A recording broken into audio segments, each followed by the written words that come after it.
bout d'un long chemin de chêne tortueux impressionnant et mystérieux, se dresse l'un des plus grands châteaux de Bretagne. Son actuel propriétaire, Franck Jacquelin, nous dévoile un peu de l'histoire de ce patrimoine majeur du Pays d'Iroise. Bonjour, bienvenue à Kergrouadès.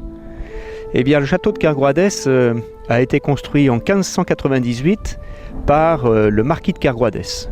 Fait en fait récemment marquis, puisqu'il était avant baron, et Henri IV, à la signature de l'édit de Nantes, donc en 1598, remercie son compagnon d'armes de son soutien, puisqu'il était catholique modéré, et il le fait marquis. Et à cette occasion, François III de Kergrouadès décide de construire son château neuf.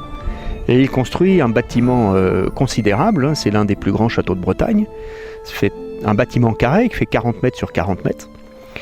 Il le construit en 15 ans, de 1598 à 1613, entièrement en granit de la Nildut. Et en fait, Kergrouadès, c'est quand même un château dans un écrin, puisqu'il y a un magnifique parc tout autour, qui donne l'occasion d'une grande balade qui fait à peu près 2 km 2. Alors, en fait, les visites à l'intérieur du château sont des visites guidées. En juillet-août, c'est tous les jours, sauf le dimanche matin, et c'est pratiquement toutes les heures. C'est une découverte de l'histoire du château, mais aussi de son mode de vie. Comment vivait-on dans une seigneurie au XVIIe siècle? En fait, il y a des animations toute l'année, puisque ça démarre en février avec les vacances scolaires de février, pour se terminer en décembre avec les soirées contes pour les enfants et pour les grands aussi.